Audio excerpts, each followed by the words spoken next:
बिस्मिल्लाहिर्रहमानिर्रहीम नहमदुहु व नसल्ली अला रसूलिल करीम अम्मा बाद फाऊज़ु बिल्लाहि मिनश शाइतानिर रजीम। আমি আজকে দৈনিক আমাদের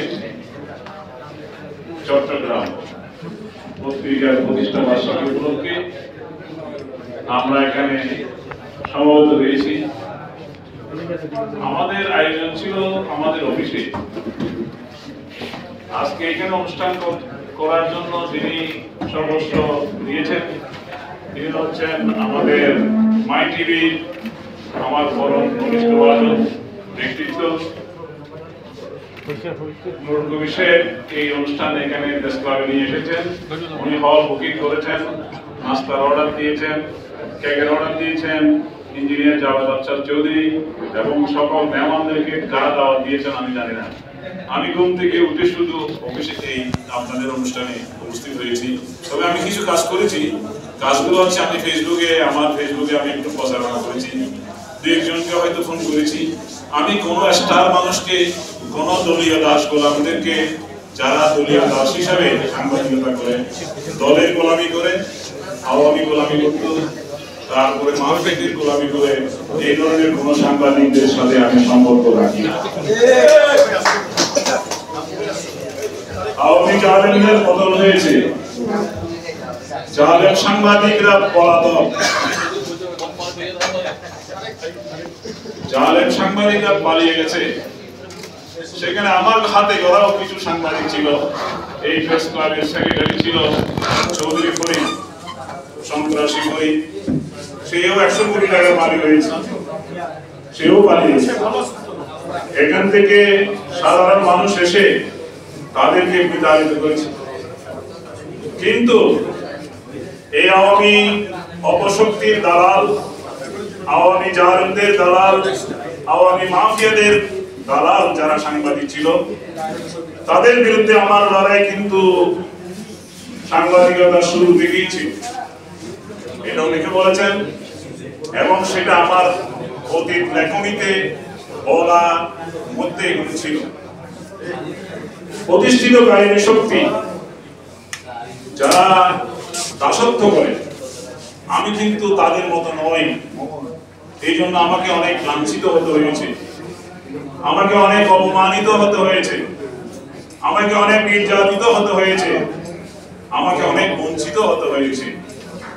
আমি পারিবারিকভাবে অনেক বনেদি পরিবারের সন্তান হয়েও আমাকে ফকিরি জীবন যাপন করতে হয়েছে অনেক বছর।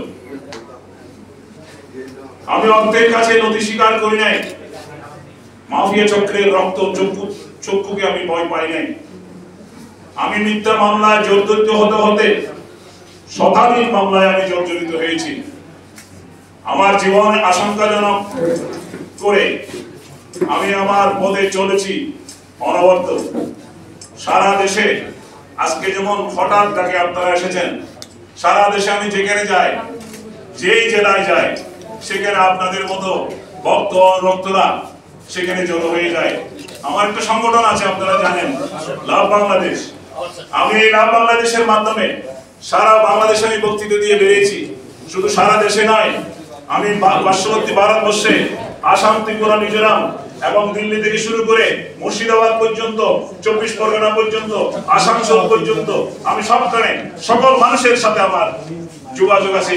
সেই নবাব সিরাজউদ্দৌলা বাংলা বিহার উড়িষ্যার সেইখানে বাজারে পর্যন্ত আমাকে নবাবের চেয়ারে বসিয়ে কুর্নিশ করা হয়েছে।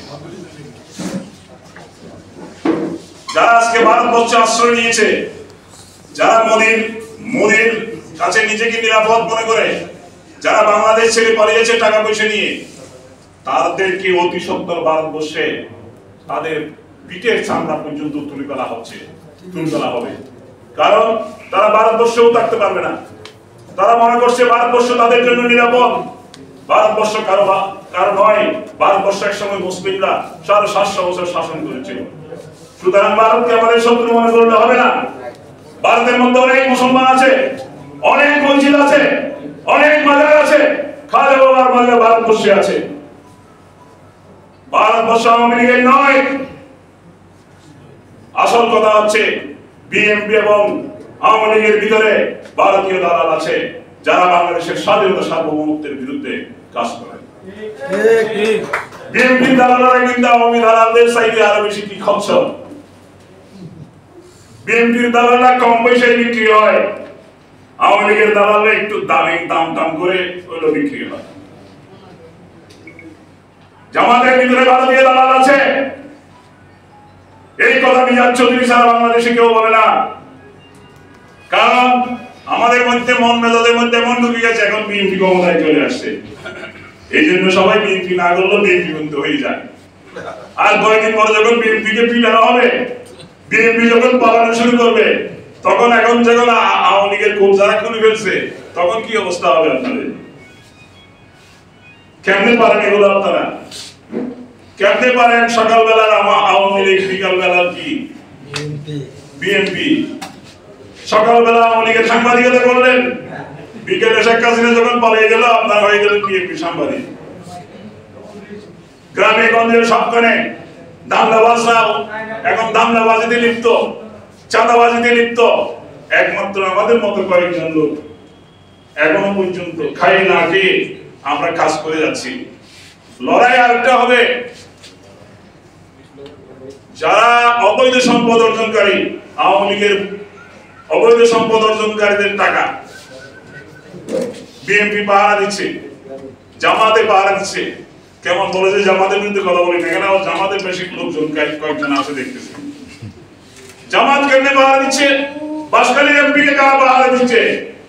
পূর্ব দেশের পত্রিকার মালিক জামাতের নিরাপত্তা বেষ্টনীতে এই আওয়ামী মজিদ পূর্ব দেশের মালিক অবৈধ সম্পদ অর্জনকারী নিরাপত্তা বেষ্টনীতে নিরাপদে রয়েছে। আজকে টেকনাফ থেকে খবর পেয়েছি, টেকনাফের আব্দুর রহমান গদির টাকা ওই জামাতের পৌরসভার যিনি মেয়র প্রার্থী তার কাছে জমা রেখেছে, তিনি সব লেনদেন করছেন। এইভাবে সারা দেশে এইভাবেই চলছে। আমি এখানে যারা গোয়েন্দা সংস্থার লোক এসেছেন, আপনাদের কাছে অনুরোধ করব, আওয়ামী লীগকে বিতাড়িত করার পর বিএনপি আর টিফেসিবাদ যেন জন্মগ্রহণ না করে, এই কাজটা আমাদেরকে করতে হবে। আজকের অনুষ্ঠানে আমি যাদেরকে অতিথি বানিয়েছি, এখানে কোনো অতিথি আমি কাউকে বানাই নাই। যারা আগে এসেছে, আমাদের চিফ রিপোর্টার মনির চৌধুরী আপনাদেরকে বলেছেন, যারা আগে এসেছে তারা মঞ্চে বসেছে। শুধু দুই একজন আমার অত্যন্ত ঘনিষ্ঠ, যারা এই অনুষ্ঠানটা যে বিশেষ করে ইঞ্জিনিয়ার জওয়াহর চৌধুরী এবং নরুল কবির শেখ, তাদেরকে একটু সম্মান দিয়েছি, যেহেতু আপনাদের জন্য আয়োজন করেছেন। এখানে সবাই সম্মানিত, আপনারা যারা এসেছেন। পিছনে বসছেন এই জন্য এরাও সম্মানিত, সামনে বসছেন এরাও সম্মানিত। আমি কোন স্টার সাংবাদিক যারা প্রতিদিন আজাদী পত্রিকায় উঠে, পূর্ববনে উঠে, টেলিভিশনে উঠে, এদেরকে আমি দাওয়াতে দিই না, টেলিফোন করি না। আমি প্রেস ক্লাবে অনুষ্ঠানও করতে চাই না। আমার কথাগুলোর মধ্যে কিন্তু অনেক দুঃখ আছে, অনেক বেদনা আছে। আজকে রাষ্ট্র একটা কঠিন দুঃসময়ের মধ্যে আছে। আজকে আমরা বাংলাদেশের মানুষ নিরাপত্তাহীনতার মধ্যে আছে। প্রত্যেকটা দল সেনাবাহিনীর বিরুদ্ধে কথা বলেন, বিএনপিও কথা বলেন, আওয়ামী লীগও কথা বলেন, জামাত ইসলামীও সেনাবাহিনীর বিরুদ্ধে কথা বলেছে। সেনাবাহিনী কি দোষ করেছে? বাংলাদেশের গোয়েন্দা বাহিনী কি দোষ করেছে? যারা দোষ করেছে তাদের কথা আলাদা, আর দোষ করে থাকলে সেনাবাহিনী যদি দোষ করে থাকে আপনাদের, তাহলে সেনাবাহিনীর বিরুদ্ধে ব্যবস্থা নেন না কেন? নিয়েছেন তো। এরপরে বাংলাদেশের ভালো মানুষ যারা আছে, সেনাবাহিনীতে ভালো লোক আছে, পুলিশ বাহিনীতেও ভালো লোক আছে, ভালোদের বিরুদ্ধে কোনো খারাপ লোকদের এখনো ব্যবস্থা গ্রহণ করা হয় নাই। খারাপদেরকে জায়গা বরাবর রেখে দেওয়া হয়েছে। এরা খুবই শক্তিশালী, খুবই শক্তিশালী। আমি দেখলাম যেসব আওয়ামী লীগের সাংবাদিক ছিল, আক্তার জোহর বাবুর বাড়িতে ঘুরতো, বিভিন্ন আওয়ামী লীগ নেতাদের পিছনে পিছনে ঘুরতো, এরা পিছনে জায়গায় প্রেস ক্লাবের চারদিকে ঘুরে। এখানে প্রেস ক্লাবের একজন নেতা আছে, ওনাকে জিজ্ঞেস করেন। এগুলো কিন্তু লজ্জায় বলবেন না আপনারা, আপনাদের লজ্জা লাগে। সত্য কথা তো বলতে হবে। সাংবাদিকতা হচ্ছে সমাজের দর্পণ। দর্পণ মানে হচ্ছে আয়না। আয়না যদি ল্যাংটা হয়ে আপনি যদি দাঁড়িয়ে থাকেন, আমি যদি বলি দা ওনার কাপড় আছে তাহলে এটা কি সাংবাদিকতা হলো? আয়নার সামনে ল্যাংটা হয়ে দাঁড়াবে, ল্যাংটা হয়ে উঠবে আয়না দেখে। অনলাইনে যারা আছেন আপনাদের আন্তরিক ধন্যবাদ, কৃতজ্ঞতা। এত সুন্দর করে আপনারা আমাদের সময় দিয়েছেন। শুভ দিন। দৈনিক আমাদের চট্টগ্রামের জন্মদিন, দৈনিক আমাদের চট্টগ্রামের জন্মদিন, 14তম জন্মদিন, 14তম জন্মদিন।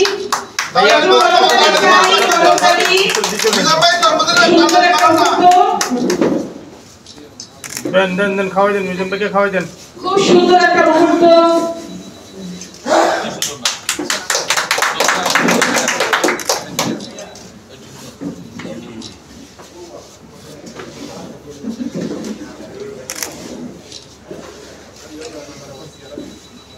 সম্মানিত অতিথিরা, মিজান ভাই এবং এস এম নুরুল কবির ওনারা জামাই শ্বশুর, কিন্তু ওনাদের মানে আত্মিক বন্ধন এত চমৎকার, যেন হরিহর আত্মা দুজনে। আমরা সকল অতিথিকে আন্তরিক ধন্যবাদ।